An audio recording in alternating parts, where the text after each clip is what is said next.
আজ থেকে কিছুদিন আগে ব্যালেন্স ট্রান্সফার করাটা ছিল খুবই কঠিন, কিন্তু আজকের দিনে এক সিম থেকে অন্য সিমে ব্যালেন্স পাঠানো বা ব্যালেন্স ট্রান্সফার করার অনেক সহজ।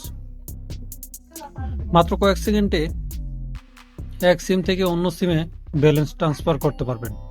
অনেক সময় দেখা যায় আমরা দোকান থেকে যখন টাকা পাঠাই তখন ওই টাকা ভুলবশত অন্য নাম্বারে চলে যায়। যখন আমরা ভুল নাম্বারে ফোন করে বলি যে আপনার নাম্বারে ভুলবশত টাকা চলে গেছে, এমন অবস্থায় তিনি বলেন পরে দেবে বা অন্য দিন দিবে, এরকম যে কোনো একটা বাহানা দেখায়। কিন্তু এখন আর এই সমস্যা হবে না। আপনি তাকে বলতে পারেন আপনার সিমে ভুলবশত 100 টাকা রিচার্জ চলে গেছে, আপনি উক্ত নাম্বারে আমার ওই নাম্বারে ট্রান্সফার করে দিন প্লিজ। এখন ওই ব্যক্তি যদি ভালো হয় তাহলে সে খুব সহজে আপনাকে আপনার প্রাপ্য টাকাটা ব্যাক করে দিতে পারে এবং ব্যালেন্স ট্রান্সফারের মাধ্যমেই তা করতে পারে। অথবা অনেক সময় দেখা যায় আপনার বন্ধু বান্ধব সিমের টাকা অনেক আছে, এই পদ্ধতি ব্যবহার করে আপনি আপনার বন্ধুর সিম বা যে কোনো সিম থেকে আপনার সিমে ব্যালেন্স ট্রান্সফার করে নিতে পারবেন। মজার ব্যাপার হলো এটা যে দেশের সকল অপারেটর, গ্রামীণ, রবি, এয়ারটেল, বাংলালিংক, টেলিটক, এই সার্ভিসটি রয়েছে। আপনার যে সিমই চালান না কেন উক্ত সিম থেকে অন্য সিমে বা অন্য সিম থেকে আপনার সিমে ব্যালেন্স নিতে পারবেন। এটা একটি সাধারণত আপডেট। দেশের এক প্রান্ত থেকে অন্য প্রান্তে ব্যালেন্স ট্রান্সফার করতে পারবেন।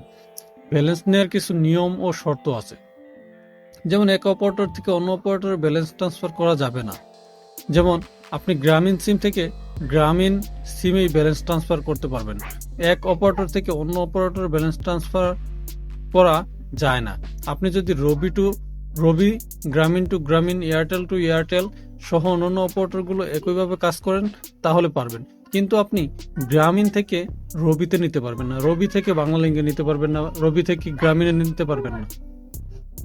তো কিভাবে করতে হয় ব্যালেন্স ট্রান্সফার এ সম্পর্কে আজকে আমরা জানবো।